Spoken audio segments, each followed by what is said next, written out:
Okay, we're going to go over some of the features of the new ProEFI Logger Suite. This software is really kind of designed to make the whole tuning process much easier.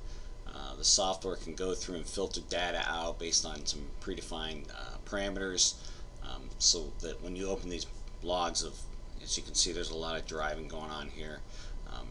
You don't have to kind of go step by step and make adjustments and then go back and say, well, did I make those changes already or not? The software just goes through, filters stuff out based on the templates that you've set up, and then it gives you the averages of where you're off, so it makes it very, very easy to go through and dial in a calibration. I've actually been able to completely dial in drivability on a car in just a couple of drives.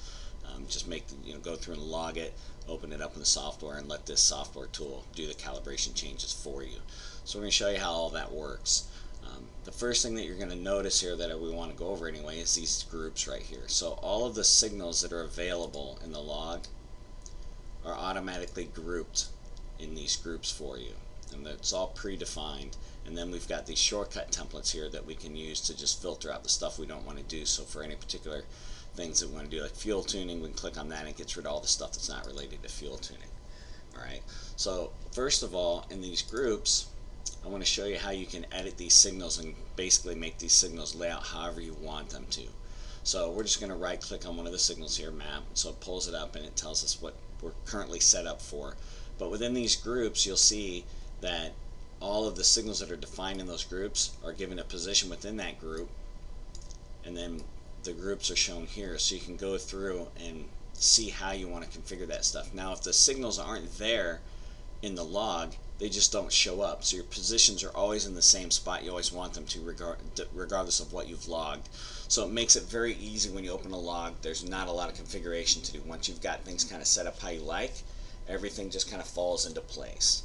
Alright, so up in here we've got the ability to assign our precision, how many decimal points we want for that specific signal, what color we want, okay, the thickness of that line. Most of mine are all set to 1. I like having a couple of the key components like RPM, manifold pressure, and throttle set to a little bit thicker, so they kind of jump out more in the log, which you'll see here in a minute. There's where you assign what group you're going to be in, and then the position within that group is this position here. Okay, your Y, min, and max for the scaling that it's going to display on over here is set up here as well. The units that it's recorded in, what you want to display them in, and then you can also add filters if you want to add filters to smooth out some of the lines. That's also available in here as well.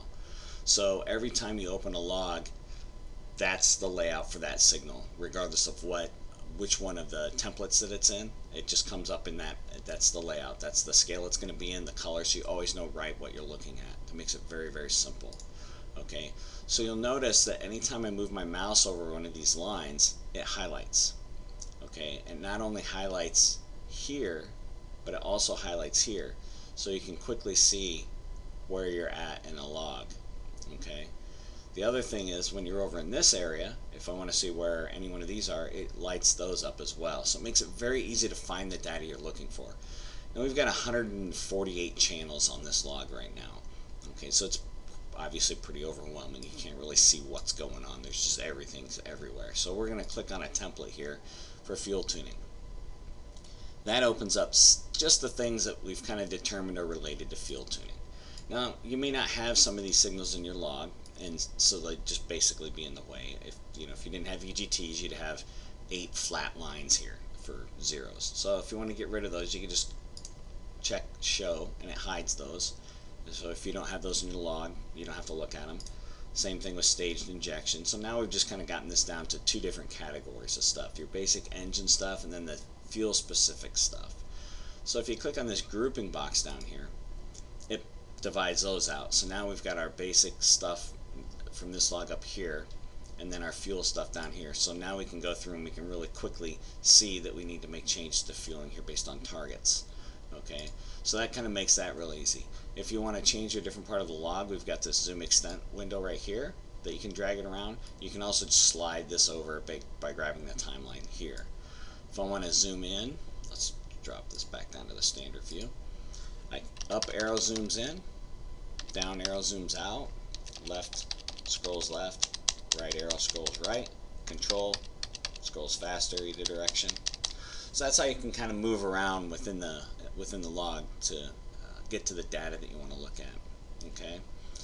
So now I've got all this data in here, and I can sit here and I can go piece by piece and okay, make my changes here, and scroll down and make my changes here. But as you can see, there's a lot of different spots here that I would want to look at. It's going to be very time consuming. And you get to spots, okay, did I make that change, or was that, what was going on during that change? Maybe it was lean because I was, moving the throttle a little bit, my accel feeling's not quite right. So it makes it difficult for a novice tuner that doesn't really understand how all this stuff kind of works together, how to go in and make those changes. So they wind up making changes to the wrong tables, and they wind up chasing them tail because they're making changes to accel feel thinking it's accel feel when really the VE map wasn't exactly right where it needed to be at that particular throttle opening or manifold pressure. So what we've done is we've added the ability to open a calibration here within the software tool. So I'm going to go in and I'm just going to pick a calibration to open real quick. And what's going to happen is going to pop open a window here that's got the VE map. So anytime you open a calibration, it automatically goes through and runs the data to compress for every one of these maps throughout the entire log. And it does that based on these filters down here. So we've defined we want to do the VE map. Okay, we have our RPM index for that VE map, the Y index. All this is pre-configured. Now you can make your own custom maps. That's why you have these drop-down boxes, so you can create your own maps. But in this particular case, this is we're just gonna go over the predefined one here to make things a little bit simple. Otherwise, this video could wind up taking several hours, so we don't want to do that. So we've got both banks added together and then divided by 2 to get an average for those two banks, and then that's divided by target to get our percentage of error. Okay, so that's what this is going to do. All right. Then we have whether or not we use this filter data, and then the number of samples that has to be hit at each site before it considers it valid data to use. So in other words, if it goes over a site once or twice as it's skimming through it, we're going to ignore that. We want to have several samples at that site saying, hey, we've gotten that data, and this is the average that it's off over a number of samples to make sure that we're getting good, accurate data, not transitional data where things can be skewed. All right. So within this filter, we can add other things. So first thing I want to do is just go ahead and hit the calculate button, and that's going to run those numbers, and it's going to show you here's the VE map that we've opened from the calibration software. And you'll notice as I scroll through here, this box tells me some things. It gives me the RPM location, the throttle position for the y-axis. This is a throttle-based pressure compensated map. It's out of a 0-1. And then we have the number of samples at each one of those sites. So as you can see over here, I have no data. I haven't hit that spot in this log at any time. There's 0 samples. But down over here, where I did most of my driving, you can see there's spots where it's 300, 120, 127, 257. It tells you that it's hit those sites a lot. So we're going to get some good data from that. Okay. The other thing I want to do is if you click on this reference new graph, it shows you what the changes are going to be. Okay. Now, obviously, this isn't right. So what we've got is decel fuel kicking in, and it's reading lean. It's telling us we need to add a bunch of fuel there. Okay, so that's bad data. But to the novice tuner, they may not necessarily know that, especially when looking at that data. They're like, hey, why is this off? They keep changing it, so they don't understand the decel part of it. So we're going to make this real easy. So we're going to come in and we're going to configure this filter data. So delta TPS is less than negative 0.02. That means it's going to ignore the data that's anytime it's less than that. So if I'm coming back from open throttle and I'm under decel, it's going to ignore that while the throttle's moving. This is constant decel, so it's not going to filter that out. And then I also want to do when it's greater than O2. So anytime basically the throttle's not steady state, I want to ignore data. Then I also have coolant temp less than 140 degrees, so if it's under warm up, I want to ignore that data. I can also add manifold pressure to get rid of this. So I didn't log whether decel fuel cut was active, so I can't use that as a filter in here because it's not in the log. But I do know that my manifold pressure has to be less than a certain number to trigger decel fuel cut. So in this particular car, it idles at around -3 psi. It's got a pretty decent cam in it. So I'm just going to go ahead and filter everything that is, anytime map is less than, let's just say -7. Okay. And then if I want to do, startup, if I want to get rid of any hot start stuff or cold start stuff, just because there might have been something odd going on there, and I don't want that to skew my VMAP because that's handled in the starting, I'm going to go down here and I'm going to also filter out time since run when it's less than, let's just say 60 seconds. Okay. Then I'm going to hit my calculate button, and it's going to filter all that data out. So now those decel lines are gone.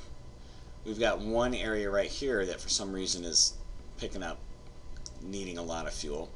That could be tip-in right off of, minor tip-in where your decel or your delta throttle is not higher than these values. Or it could just be that the VMAP is a little bit low there. So I'm going to ignore that for right now and just let's go on to the other stuff. We don't get too crazy on this thing. So we can filter that out here in a minute. So as I'm looking at these changes, I can look at them a few different ways.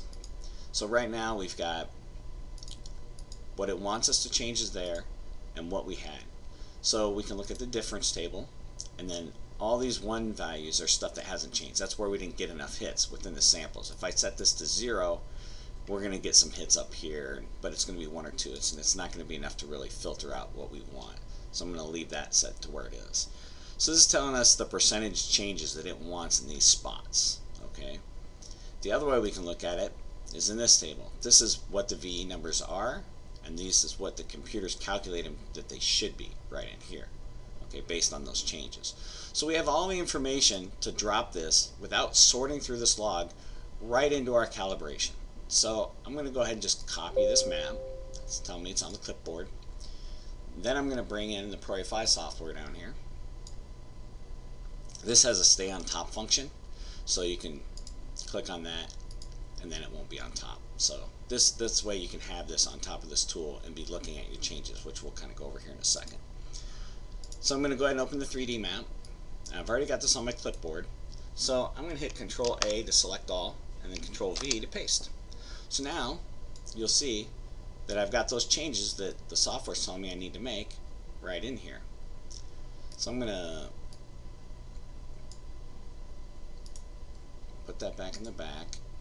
I'm going to bring this up here, and then I'm going to put that other map back on it, move it over here. So now I can look at both at the same time. Okay. So what I'll do is I'll kind of just jump back and forth if I want to make a bunch of other changes and see, like right here, I notice right away that this isn't changing. I don't have enough samples here for this to change. So that's staying where it is. But the cells around it, I do have enough samples. So this is probably going to be too low for what I really want here. So now that I've got these changes in here, I can come back and I can start, based on that data, I can kind of start smoothing this out, getting rid of some of this other stuff. Like I know this peak's not real, so I'm just going to get rid of that.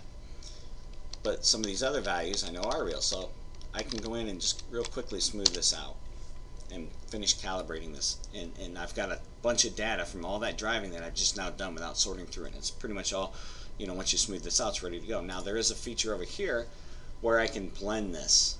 Okay, so if you'll notice, if I start clicking blend, this takes a minute to do. There's a lot of data to crunch through. Okay, it's instantly smooth this out. Okay, and I can just hit that a few times and it's going to keep blending that back in until it's back smooth. So now I've already made my changes. So now if I want to take that and copy that,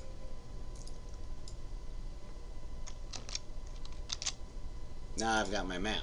I've still got this one peak I got to deal with here, but so you can see really quickly you can get a calibration dialed in. So this thing's all blended in nice and smooth.